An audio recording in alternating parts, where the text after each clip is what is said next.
Hey, hello, this is Philip at thebest3d.com, and I want to show you in this tutorial something that goes into the area of improving an animation, an existing video. Let me explain. Let me go and load an AVI file first that will show where the problem is.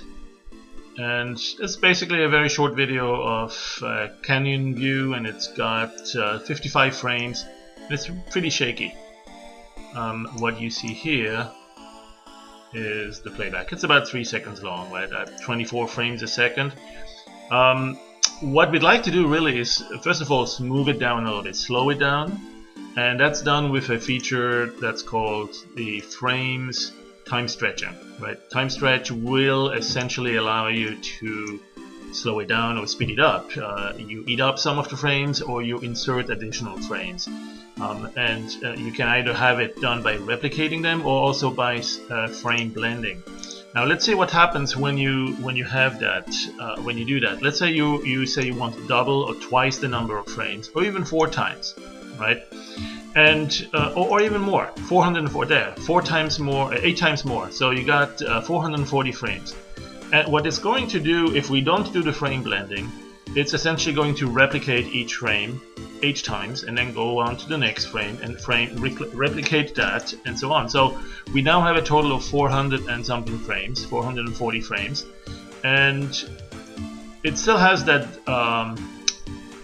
the sluggishness or the jumpiness there. It's just slower now because you see it's jumping from one frame to the other, and it's holding it for 8 frames before moving on to the next one. So for instance, if I'm here and I'm going and I'm advancing 1 frame, there it is, there's a new frame, and I click that 8 times before it's jumping. So I got 4, 5, 6, 7, 8. Now it just jumped to the next one. So that's basically a very simple replication. Each frame is replicated 8 times, and if we still play at 24 frames a second, which is what we had initially, it's still going to be jumpy, but it's going to take a little bit longer to show those jumps. So the whole clip plays a little bit faster, of course, but it still is very jumpy.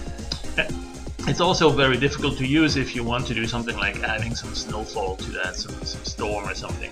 Let me give you an idea here. I think I have a preview here somewhere. Let me see where that was. Maybe in the canyons area. Nope, that's not where I kept it. Let me go look for that. I'll be right back. Oh, there we are in my presentation folder. Duh. Alright, so here was the original, right? This one's going to play in Windows Movie Maker or Movie Player. Very jumpy, and it's playing pretty quickly. What I'd like to do is eventually get to the point where I can do something like this out of it. No, that's not quite it. That one was wrong. That one was wrong too. We'll do a couple of stages here. This one here is much smoother. It's slower. Okay, so we did the time stretch on this one, but it's much smoother, and it almost looks like we got some more frames in between. So how do we do that? Well, essentially, if you go into the timeline editor, or excuse me, the frames time stretch, instead of just doing the replication, you want it to do frame blending. That's not enough to get it the right way though, but that's going to be one of the steps, and let's see what we do to get that. So let me go back to the original video. That was a load AVI, and there it is, Canyons 2, and we got just 55 frames. Verify that quick. There you go. And in fact, you know, if this is something we do a lot, if we work with this video, I would just save it. Go save it as a DWA file, which I did right here. When you do that, it's going to be a little bit faster to reload because you have fewer dialogue, fewer clicks, and it also, if you have, especially if you have a fast drive, a fast hard drive, it's going to load that thing in pretty quickly. So you can just open it here and load it in. And there you go. So it's going to be really quick to load that back in. It's uncompressed, no questions asked. Just dump it back in or load it back in from the hard drive. So obviously, if you have a solid state disk, even faster there. All right. So what I'd like to do is essentially show that the next better step is to frame interpolate. With the time stretch, you have an option called frame blending. So let's say if you go and click this 4 times, you got 440 frames now. but they're going to be transitioning from one frame to the other. It's not perfect, but it's better. And then we'll see in the next stage how to make it perfect. So here we have the time stretching where we are interpolating from one frame to the other rather than just holding it for 8 and then keeping it there and then jumping to the next and so on. So what you see now is that it's kind of doing a transition. Maybe here is a good one. You can see as we zoom in, there is the profile of the mountain as it's moving along to the side, and then here where it was before. So let's say if we go at the first one of those 8, there you go. Right here is where we have the new frame, and then what we do is we move it to the next, but we blend it. And as we do that, if it's a strong movement, it's going to show a little bit of a tearing, and it may be better than what we had before, but it's still not perfect. Let me just play that to get an idea. It kind of still looks kind of fuzzy and odd. So we need to do something better, and what happens is that there is a lot of motion here, and it would be nice if we could first stabilize this. Right, get rid of the motion, but not lose the motion data, because ultimately we want to keep that panning motion. We don't want to get rid of it. We just want to temporarily get rid of it. So what we have the ability to do now is to actually go and stabilize that in the animated menu.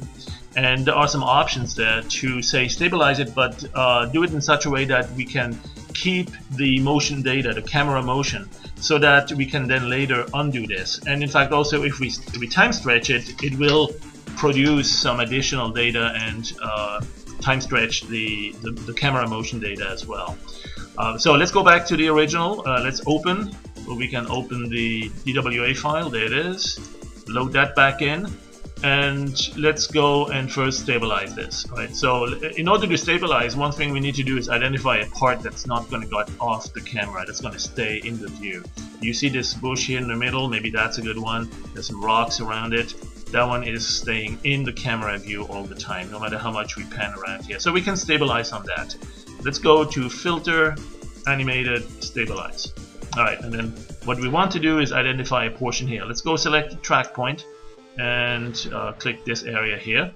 And you see the area that's selected is in red. Okay, we can make this a little bit smaller or bigger. We can also increase the search area, especially if there's a lot of very sudden big moves. We want to make sure we don't lose track of it. If we go small, we may actually lose the tracking because we might not find the area of interest, the block area here. We might not find it inside the search area if we actually have a motion that's bigger than that dimension. So we want to make sure we have enough room here to securely locate it. One thing you want to make sure also is that you remove the motion. That will stabilize it on this point, but you also want to make sure the border handling is not a reconstruction but a repeat, or it's kind of a wraparound or a replica. So when it moves, when it translates to transition and stabilize it, the stuff that it gets rid of on one side is actually going to be replicated to the other side. That way it doesn't get lost, and we have the option to restore it later, which is right here. This option called Restore Motion. We'll use that later on. So right now we'll just go to stabilize it and go.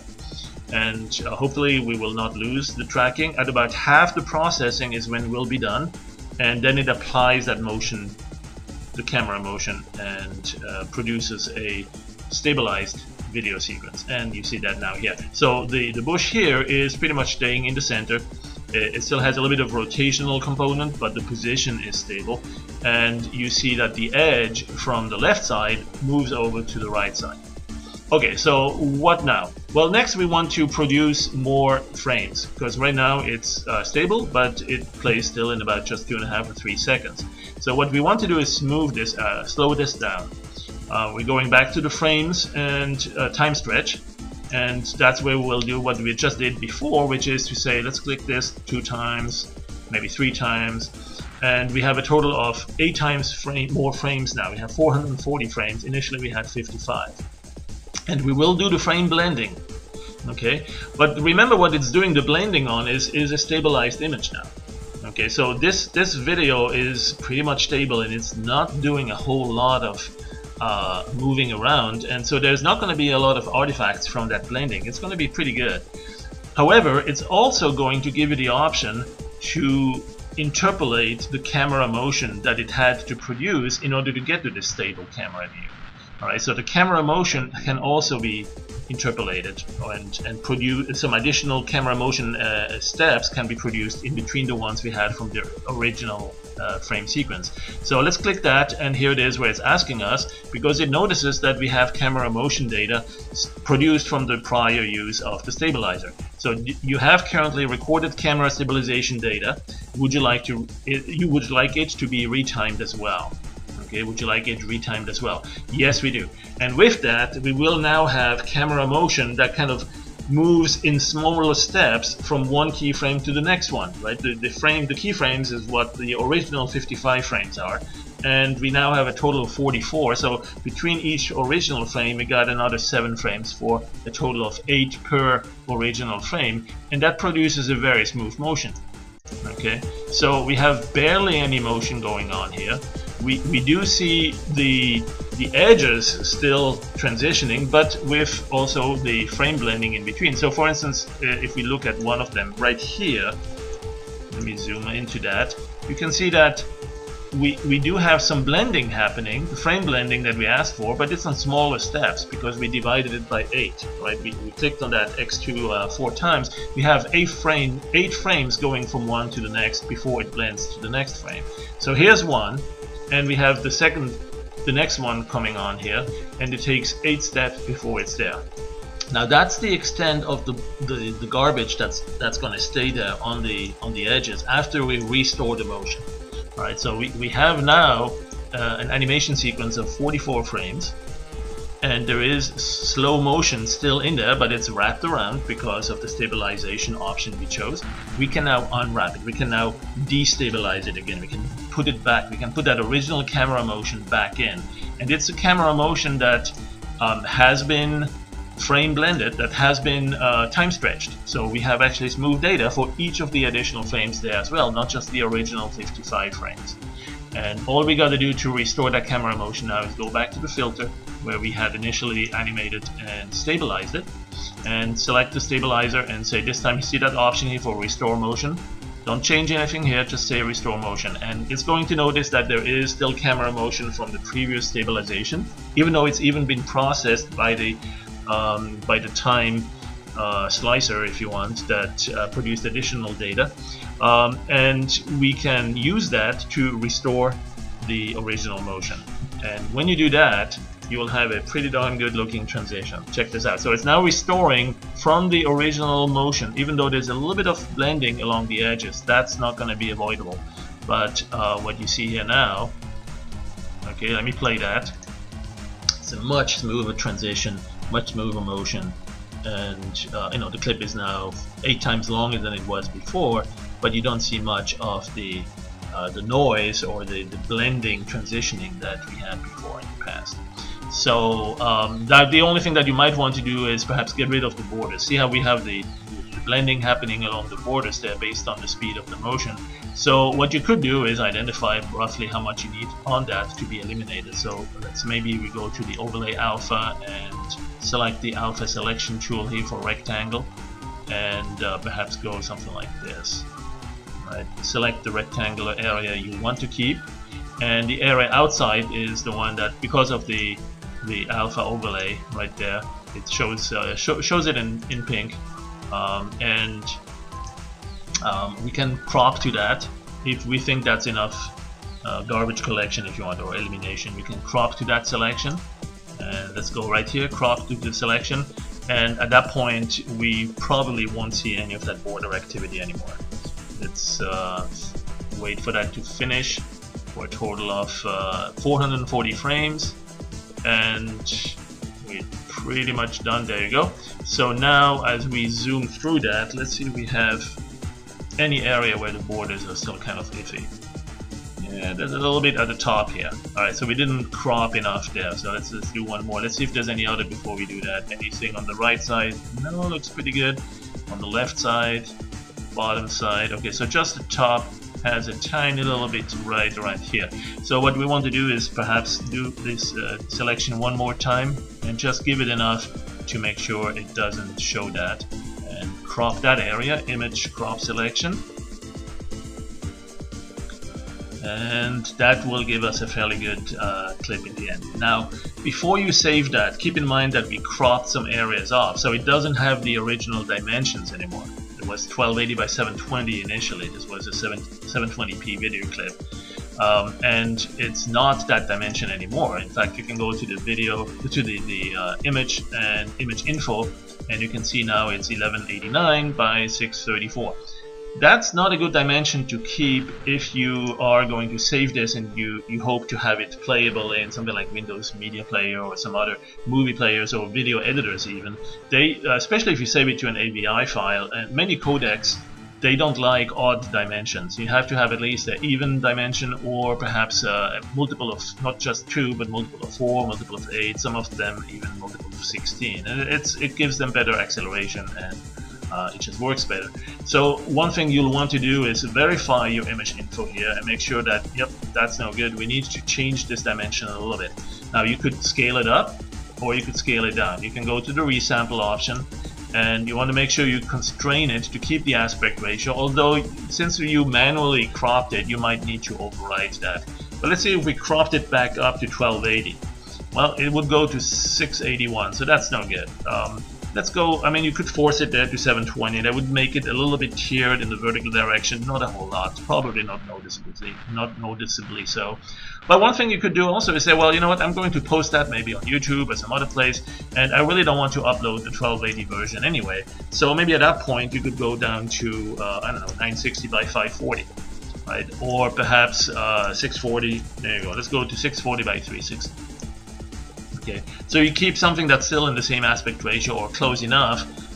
You can have it at the best quality if that is warranted, and again, if you don't need it, you can go to a slightly lesser and click OK. So now you'll have a video that should play pretty nicely in any media player. It's going to be 640 by 360 in this case.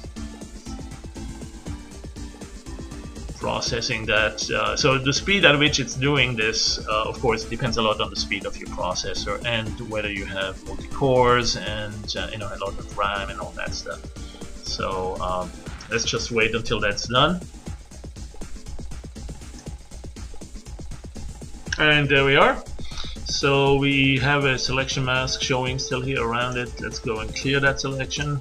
No more marching ants. Let's go set it to 100%. That's the dimension of the video now. And let's do have a last final look. Look at that.